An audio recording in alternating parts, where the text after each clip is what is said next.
féconde. Ce jour-là, ta mère, elle a l'impression qu'elle allait mourir, tellement les douleurs, elles sont intenses. Et les hommes, on ne sait pas de quoi on parle quand on parle de cela. Il n'y a qu'une femme qui peut l'expliquer. Quand ta mère, pendant 2 ans, elle t'a allaité, elle ne dormait pas la nuit. Pendant 2 ans, tu lui as perturbé son sommeil. Quand tes parents, à 4 heures du matin, ils sont levés pour aller travailler, pour t'acheter des vêtements. Quand lorsque tu es malade, ta mère, elle ne trouve pas le sommeil. Même quand tu as 30 ou 40 ans, si tu rentres à 1 heure du matin, ta mère, elle t'attend encore pour demander de tes nouvelles ou pour te préparer à manger. Qui va se comporter avec toi si ce n'est pas ta mère et ton père? Qui va se comporter comme ça avec toi? Et nous, on est gentils avec nos copains.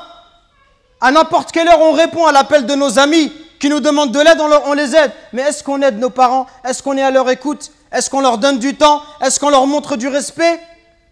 Les anciens, ils disaient, Zayd al-Abidin, le petit-fils de Ali ibn Abi Talib, il disait, on lui disait, toi, tu es quelqu'un de très bon avec tes parents, pourquoi tu manges jamais avec ta mère? Il dit, parce que j'ai peur, si ma mère, elle voit dans l'assiette quelque chose qu'elle a envie de prendre, et si je le prends avant elle, j'ai peur qu'Allah, il compte cela comme la désobéissance. Et il disait rien d'étonnant à cela. Il disait, ceux qui ont vécu avant nous, ils considéraient comme un manque de respect envers les parents que d'habiter au premier étage et que de laisser habiter les parents au rez-de-chaussée. Regardez jusqu'où ça allait. Allahu Akbar.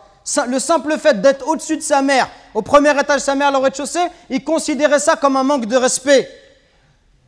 Et d'autres chez les Sahaba, ils disaient, quand il y avait un scorpion qui est rentré dans un trou, il a mis sa main et il s'est fait piquer. On lui dit, pourquoi tu mets ta main alors qu'il y a un scorpion? Il dit, parce que j'ai peur que ce scorpion il sorte et qu'il ne pique ma mère. Regardez le respect. Et regardez aujourd'hui l'attitude des enfants envers les parents. Regardez ne serait-ce que le regard, les yeux. Wallahi mes frères, si nos parents ils invoquent contre nous, wallahi c'est pour nous le malheur dans la vie d'ici-bas et dans celle de l'au-delà. Allah Azza wa Jal, par l'intermédiaire du prophète alayhi salatu wassalam, il nous dit qu'Allah il a interdit le paradis. Interdit le paradis à celui qui désobéit à ses parents.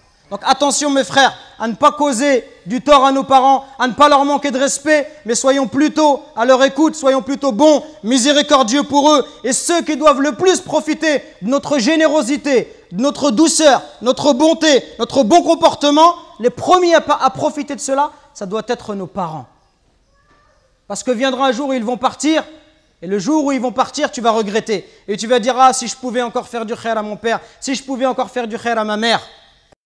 Nous récoltons vos dons pour la construction d'une nouvelle mosquée à Longjumeau. Walillahi alhamd. Barakallahu fikum. Qu'Allah il accepte ces dons de votre part. Et continuons, Inch'Allah. Et bi'idhnillah, dans pas longtemps, on espère avoir de bonnes nouvelles. Qumu ila salatikum yarhamni wa yarhamkumullah.